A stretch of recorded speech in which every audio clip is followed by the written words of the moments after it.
The Smiler was going to be Alton Towers' biggest attraction in years. With a creepy theme and the most loops of any roller coaster in the world, they sunk so much money into this project. But within a few years, the Smiler would have the worst reputation of all roller coasters in the country. People suffered internal bleeding, severed body parts, and even had to undergo amputations to escape the tons of metal they were trapped in. Today we're going to be talking about the worst roller coaster crash in UK history, and we're gonna find out who was really responsible.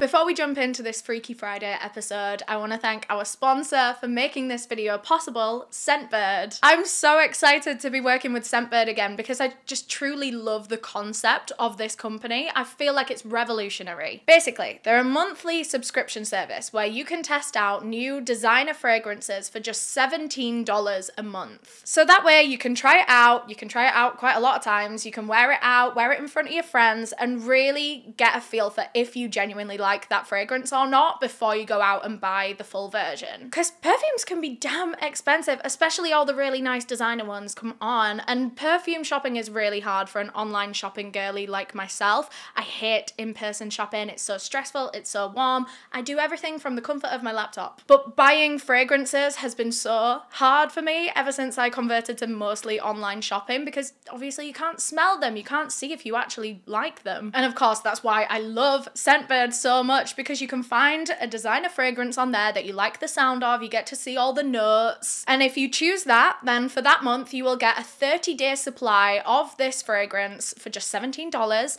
and you get to try it out. It's way cheaper than buying a full version, or sometimes I even buy the small bottle and then I realize I don't like it and then I regret it, but it's my own fault. This way you can try before you buy. So your first order comes with this really cute little atomizer case to keep the bottles in, because this is what the bottles look like inside. So every month you'll just kind of get a new refill to go inside your atomizer. I have a cup of tea down here, that was a really bad idea. And let me take you through some of my last few Scentbird bottles, because I've had some bangers lately. We'll start with my favourite of the bunch. This is called Brilliant by Vince Camuto. This is floral. This smells floral, but not like a granny floral, which I feel like is really hard to come by. Floral scents just by nature kind of remind me of my grandma. So I'm actually usually quite scared to do floral fragrances, but this one is so nice. But the first note in this one is actually juicy pear, and you know what, I actually really smell that on top of all the flowers. This one's great if you're a floral girly, but you don't want it to be heavy or headachy or grandma-y. This one's perfect. Scent number 2 is Memoir Archives Flower Stand, and this smells like my sister's bedroom when I was younger, and trust me, that's a good thing. I wanted to be my sister so bad when I grew up. Shame I'm cooler than her now, but this is what her bedroom used to smell like. It's light, it's girly, it's sweet. The top notes are dewy red berries, sparkling rose water, golden amber, and truly I smell all of that in there. It's just sweet and just very girly. And I love a girly scent. I love sweet smells. I'm a sweet smell girly. Don't even try to put me in a musky one or I'll cry. And speaking of sweet girly scents, number 3 is Nicole Miller's L'Heure de la Ville, which means city glow. This one smells very berry. Very, very berry-y, and I love that. It's a fun daytime one for me. I've been just like throwing this one in my tote bag in the cute little pink atomizer. Oh my god. The Scentbird bottles are perfect for like on the go if you want a handbag perfume to test out. Love them. So if you're in the US or in Canada and you want to try out Scentbird, I highly recommend, and they're very kindly giving you guys money off. If you go to scentbird.com and use the code NEALE55 at checkout, you will get 55% off of your first order. And that makes your first perfume just $7. Amazing. Apologies to everyone that's not in the US or Canada. They are only shipping to those 2 places at the moment, but I am so obsessed with this service that I wanted to talk about it anyway. I wanted to put my US and Canadian girlies onto this because, as I keep saying, Revolutionary. I will never shop for perfume differently ever again. I've linked all the different perfumes that I've spoken about in this video in the description, but no matter what kind of scents you like, you'll be able to find something on Scentbird, trust me. So thank you so much to Scentbird for sponsoring this episode of Freaky Friday. We love you guys. This video will cover especially sensitive topics, including PTSD and discussion of serious injury leading to disability. While we make every effort to fact check our sources and make sure all of our information is correct, no action should be taken in reliance upon the information in this video. All opinions in this video are mine and mine alone, and right before we get into the case, actually, I just want to show off my new Taylor Swift cardigan. I got the Speak Now cardigan. Sorry, I had to get that out of the way in the beginning, because otherwise I would be like trying to get the stars in through the whole video and being like, guys, hi. Anyway, with all that being said, thank God it's Freaky Friday. Let's get into it. Alton Towers Resort is the largest theme park in the whole of the UK. They've broken records over the years for having some of the biggest and most boundary-breaking roller coasters in the game. It's even more than just a theme park as well. They have a water park, they have a spa, mini golf, and a hotel complex on site, so you can be there for days on end if you wish. But in 2015, one of their biggest attractions, the Smiler, the roller coaster that drew millions of people into the park every year, had a devastating crash that changed the park's reputation forever, maybe. Plans were submitted for this new record-breaking roller coaster way back in 2011, but at the time it was still going by a secret code name. It hadn't been given its concept yet. It wasn't the Smiler yet. But basically, Alton Towers wanted to break the world record for the most loops on a roller coaster, and that was the sole purpose of the Smiler. Well, it wasn't the Smiler yet, but that was the whole purpose of this roller coaster. The record breaker at the time was Thorpe Park's Colossus that had 10 loops. So when Alton Towers wrote up a brief to commission this roller coaster, they basically said to their designers, make it have at least 12 loops. They wanted to make sure that they were beating that record and no one was going to overtake them anytime soon. And when the designers came back with the first draft of the roller coaster, it had 14 loops. So with that design, they were going to smash that record, go above and beyond it. It was going to be so hard for any other park to ever beat the Smiler. The ride was created by a company called Geertzlauer, who have made tons of different roller coasters for theme parks all over the world. They have some very famous rides. So once the structure itself was designed and approved, it was time to give this roller coaster a concept, branding, a theme, and with that, the Smiler was born. The theme is something like a brainwashing facility. The rider is like a test subject being put through a machine that is meant to correct them and give them a permanent smile. It's really creepy, but it's also just really goofy at the same time. I feel like it's got the vibe of a horror ride without actually being like scary. They sold so much merch with this concept once the ride was produced and everything. I'm skipping a bit ahead, but I did find like a promotional video that they used to play in the gift shop, and this was really cool.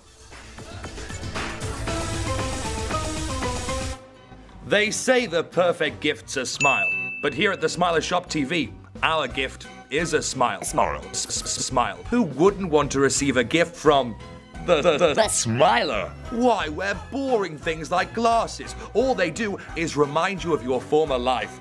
Your life before correction. Before correction. Correction. It's time to start viewing the world the way you should.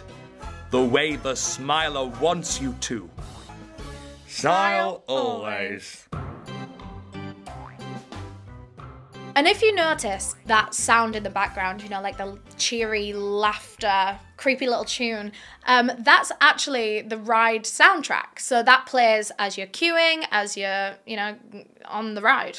And that's one of the creepiest things about this case, like the actual crash to me, is that laughing soundtrack was playing as these people went through the most traumatic experience of their lives. It was as if the ride was laughing at them It was just going constantly. A word that comes up a lot in the Smiler's branding, or in its old branding, is the word marmalisation or marmalising, which is a British word, a slang word that is not really used. I've never really heard anyone use this. I only found it when I was doing my research.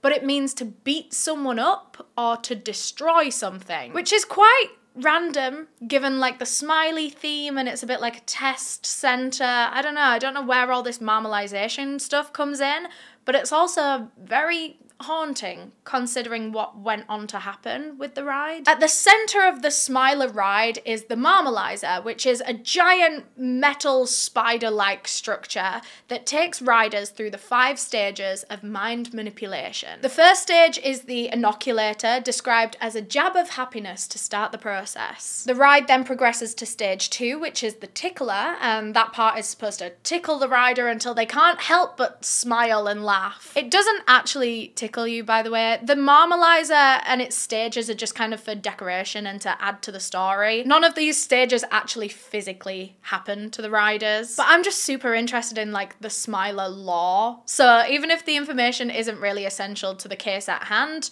I'm gonna tell you anyway, because like I said, these kind of stories are my Roman Empire. I think about the Smiler too often. So stage 1, the Inoculator, stage 2, the Tickler, stage 3 is the Flasher.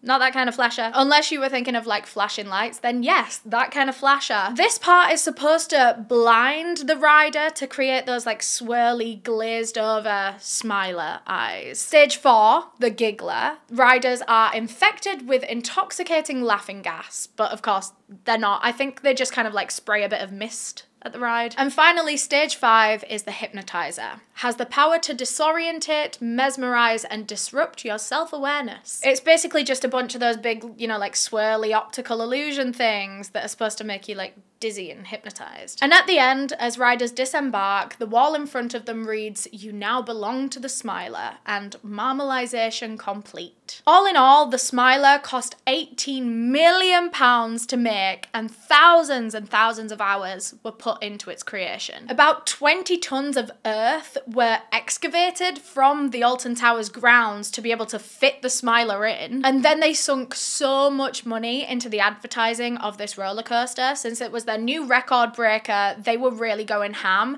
and so they made a load of like quirky little advertisements to suit the quirky little theme. The Smiler logo began popping up all over the country with very little explanation behind it. I guess it was just to get people talking. There'd be just huge billboards with nothing but that giant grin and the swirly eyes, and everyone was like, what the hell is this? What is going on? It was projected onto the side of a bunch of like major buildings. I remember they projected it onto Big Ben, and even in more rural areas, the logo was spray painted onto the side of flocks of sheep.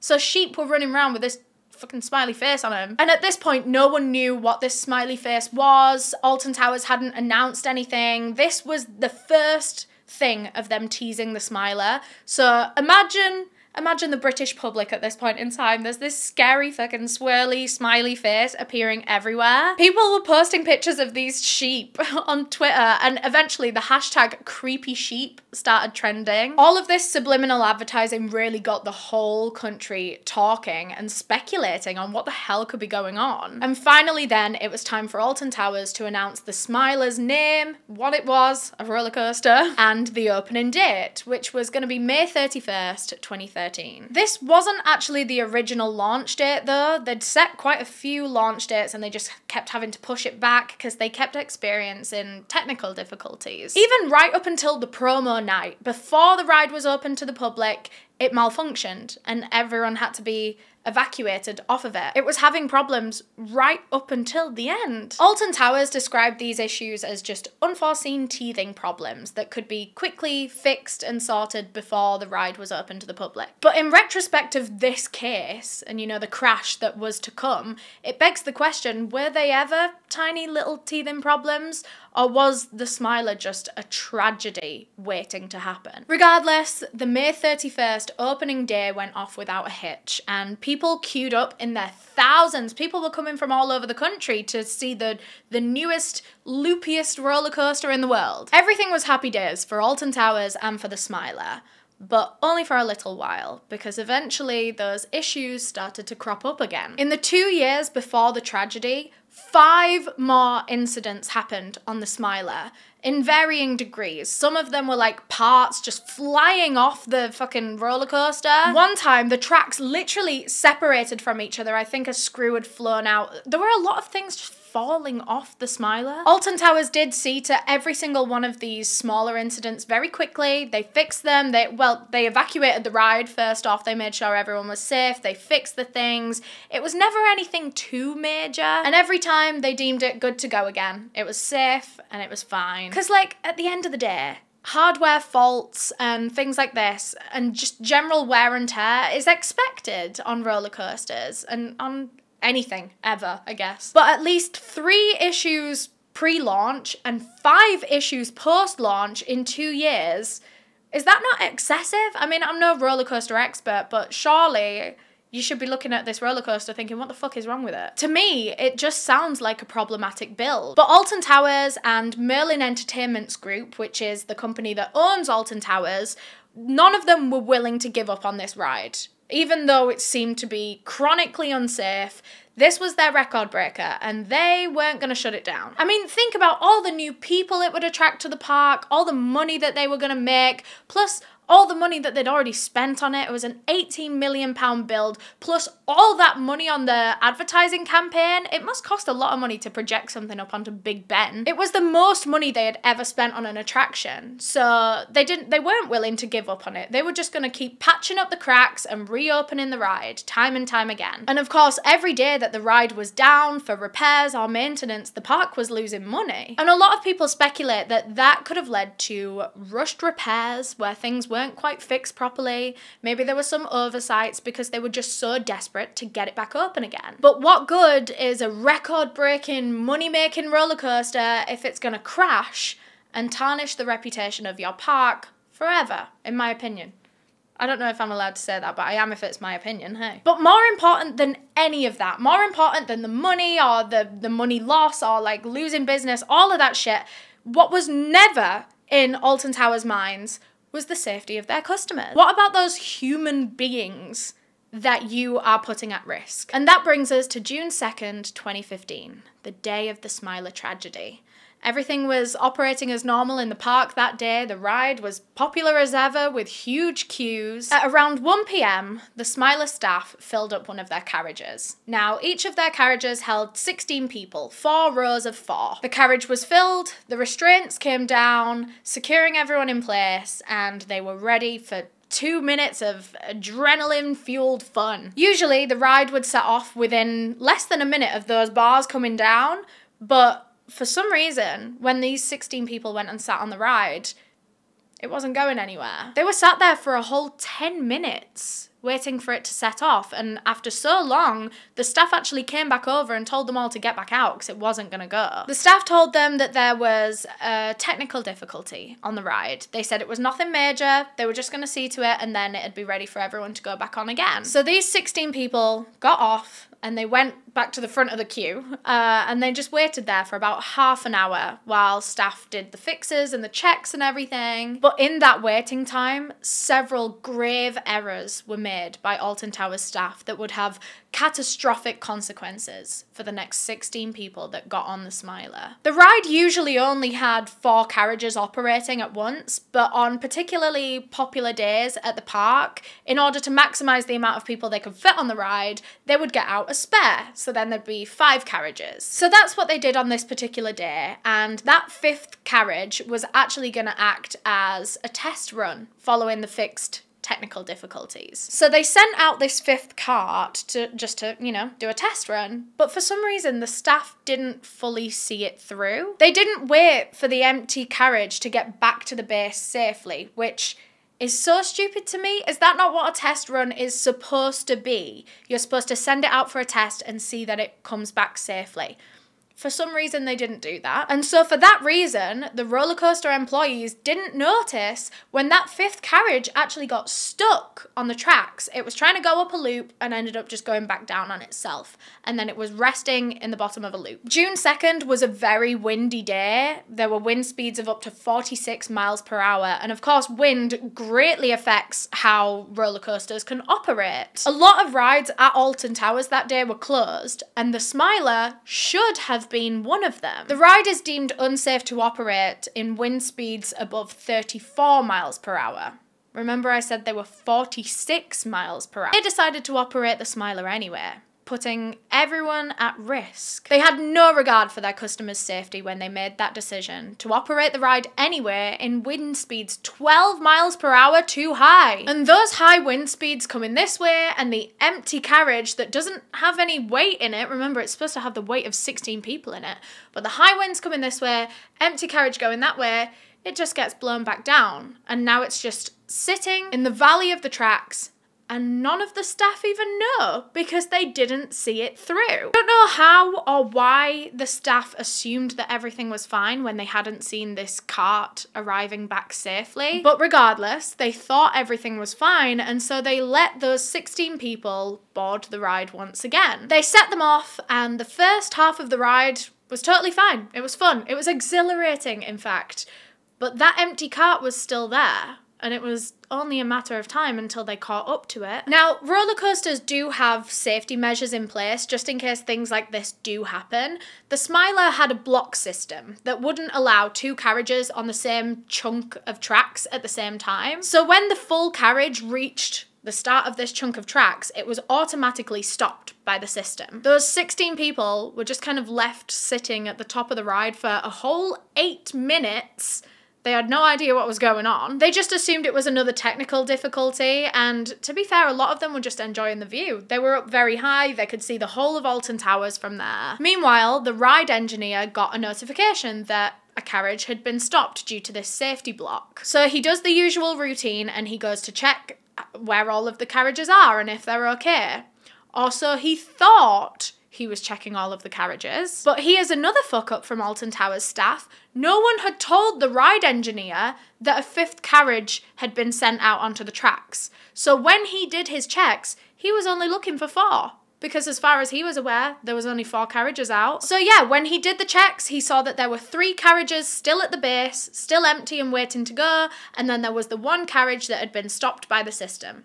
He didn't think to check for a 5th one because no one told him that it was there. As far as he was aware, all of the carriages were accounted for, and so he assumed that this had just been an error in the system. He thought the carriage had been stopped for no reason, and so he sent it off again. A tannoy played over the speakers to those 16 riders to let them know that the technical difficulty was sorted and that they would be setting off again in a second. And when it did, they shot straight forwards towards that empty cart, going at 50 miles per hour, and smashed straight into the back of it. The collision had the same level of impact as a 1.5-ton car crash going at 90 miles an hour. And of course, with all of that speed and momentum, they didn't just crash and stop, they separated and bumped into the empty cart multiple times. It was just crashing over and over again. Impact after impact, the metal at the front of the ride was just getting crushed further and further into the riders. Eventually, the 2 carts fused together, and then for a whole minute, they just sat at the bottom of that valley, rocking together until it eventually came to a stop. The passengers at the very front of the full carriage had their legs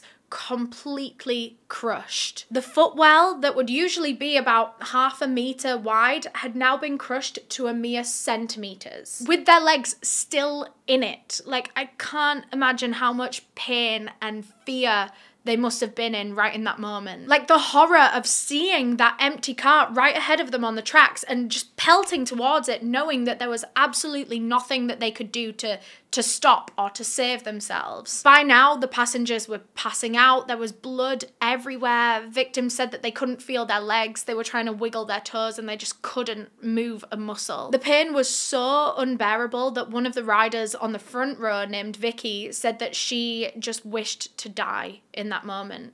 In fact, a lot of them thought that they were gonna die. Thankfully, all 16 riders survived the crash that day. They were all just stuck there in that crushed cart for hours, screaming in pain, falling in and out of consciousness, waiting for a rescue team to come. It took 20 minutes for someone to even call 999, our emergency services. And I guess the park thought that they could handle this with their own paramedics, but clearly they couldn't. Paramedics finally arrived at the roller coaster 50 minutes after the crash took place. And like I said before, it took them 4.5 hours to get all of those riders off of it. And that whole time, the crash was something of a spectacle for other park goers. People were walking by the Smiler and just stopping and staring. And of course, in this day and age, getting their phones out to take pictures and videos. One of the victims, again from the front row, named Joe, said that he just remembered screaming and swearing at people to put down their phones and just help them. Every single person on that Smiler carriage that day was injured in varying degrees. 10 of them that were sat in the back rows suffered from whiplash mainly, and 6 others, the whole front row and 2 people in the second row, suffered severe injuries. So I'll introduce you to these 6 victims at the centre of the case. We'll start with the 2 that were in the second row, and then we'll get to the front row because the front row had the absolute worst of the injuries. But don't get me wrong, everyone was in so much pain. Everyone was really badly injured on this crash. It was insane. So the 2 on the second row were a mother and daughter, 50-year-old Chanda Chawan and 30-year-old Venetia Singh. Venetia suffered broken ribs and a swollen lung, while her mother had to have multiple surgeries on like her stomach and her liver because she'd sustained so much internal bleeding. They needed to remove blood clots and everything. She had to have so many surgeries after this. And then on the front row of the Smiler crash were 2 couples actually on 2 different dates. So we'll start with 27-year-old Daniel Thorpe, who was on a date at the time with 20-year-old Vicky Balch. Daniel suffered a broken leg and a punctured lung, but Vicky's were some of the worst injuries of the whole ride. Both of her legs were completely crushed in that tiny footwell. After the crash, she had to go through 7 different operations where medical professionals tried to salvage as much as they could from her legs, but it was determined that one of them couldn't be saved. Eventually, the decision was made to amputate Vicky's right leg, and she wasn't the only one that this happened to. The other couple up front were 18-year-old Joe Pugh and 17-year-old Leah Washington. And the 2 of them had literally just started seeing each other. This was their first proper date day, was going to Alton Towers together. The day that they got in this traumatizing crash was their first date. Joe suffered 2 shattered kneecaps, one of his legs was broken, and one of his fingers was almost completely severed. This bit is really squeamish, so maybe block your ears for just 1 sentence, but it was still only just hanging on for all those hours that they were sitting up there on the ride. He said it was so loose that if he wanted to, he could have just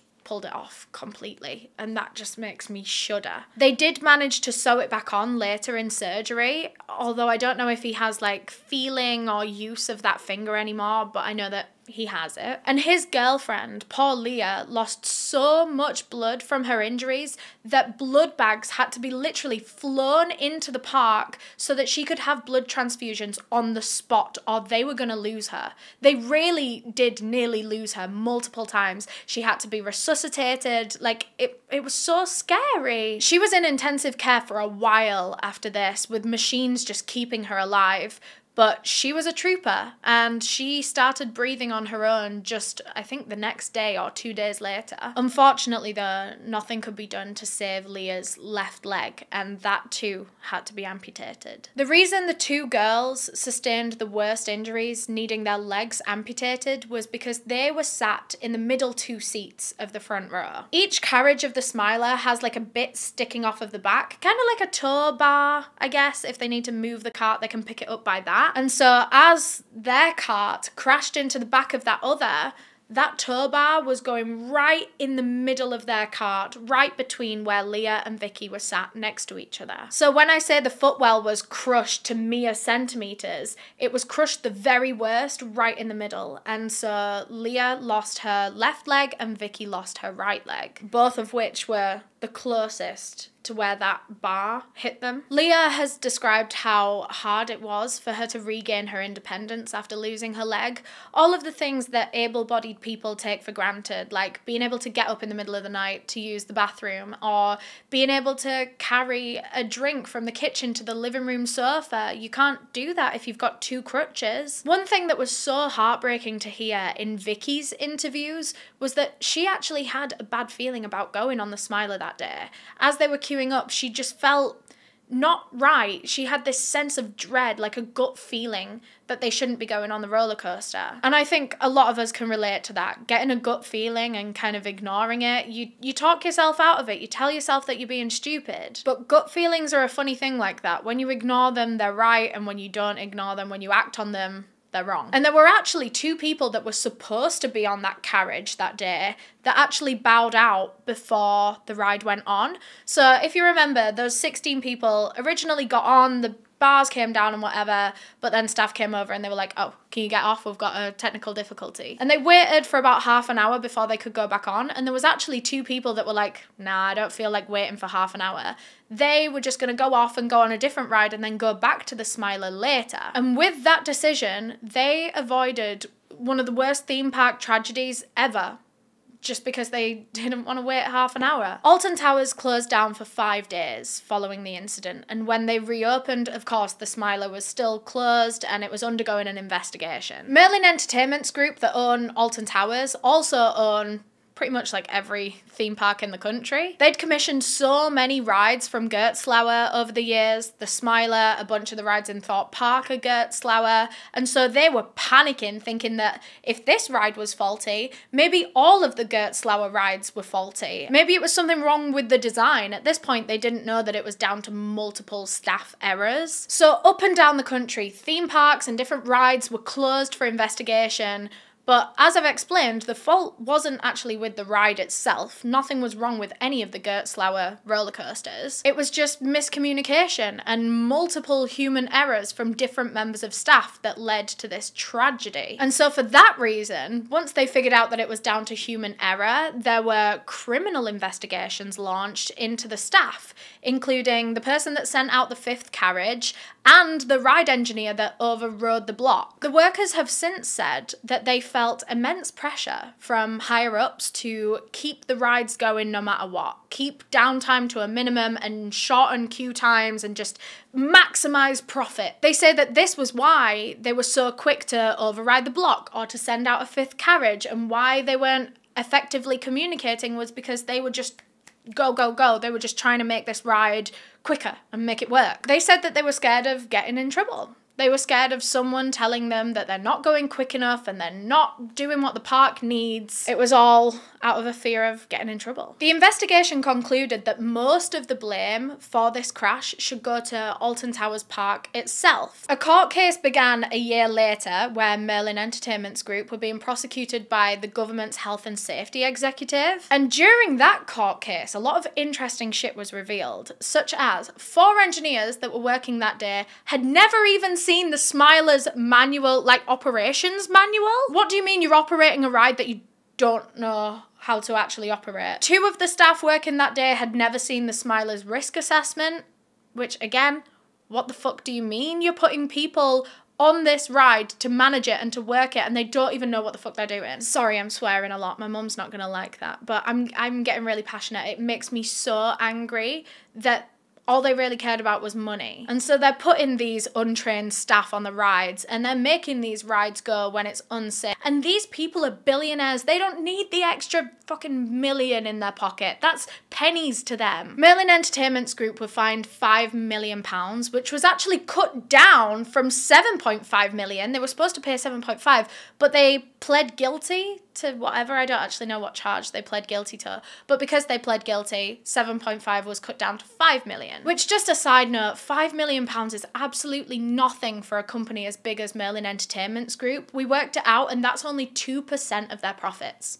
That's pocket change to them. Alton Towers suffered an immediate hit to their reputation following the Smiler crash. And I mean, of course, people up and down the country were looking at this theme park going, okay, so you don't care about your ride. No one wanted to go back to Alton Towers. But It's now like almost 10 years later. This happened in 2015 and it's now late 2023 and it seems as though Alton Towers are fine. There's been no lasting hit to their reputation and they haven't had any serious incidents since that. I watched so many interviews of the victims of the Smiler crash as part of my research and they all do seem quite satisfied with the support that they received from Alton Towers after the incident. The CEO at the time, his name was Nick Varney, he went to go and meet with each of the survivors in person to personally apologise and to answer all of their questions or requests. He just wanted to be as open and communicative as he possibly could, and I think he did a really good job of that, honestly. Nick actually stepped down from his role as CEO in late 2022, but he's always been highly praised for how he handled the aftermath of the Smiler crash. The Smiler itself reopened 9 months after the crash, which of course was a terribly sad day for the victims. They all said that they knew it was going to come one day. It wasn't like Alton Towers were going to completely scrap this ride that they'd spent so much money on. They understood that it was bound to happen. As much as they didn't want that ride to be operating anymore,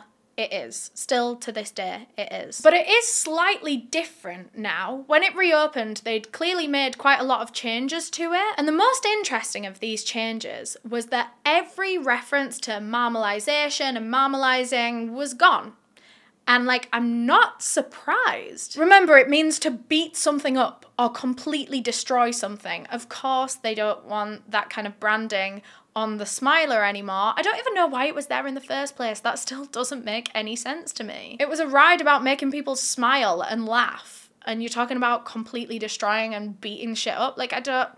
Of course, they removed all of that. In 2018, both girls, Vicky and Leah, sued Merlin Entertainments and a 7-figure lump sum was agreed as compensation. And while 7 figures is a hell of a lot, think how much of that actually has to go to their recovery. They're gonna have to buy prosthetic limbs and crutches and physio and all that kind of shit for the rest of their lives. Even therapy, counselling. For the rest of their lives, they are gonna have to put money into the injuries that they sustained that day. So, I mean, a 7-figure lump sum is the least they can fucking do. The victims have all since returned to Alton Towers. I don't think they went on any rides, but just to kind of get some closure on their trauma of that day. And they also went to the warehouse to visit the exact cart that was still all crushed. Of course, it's being held somewhere. They did a bunch of like investigations into it and now it is just held somewhere. So they all went down to see it and most of them cried, looking especially at that tiny footwell that had been crushed in,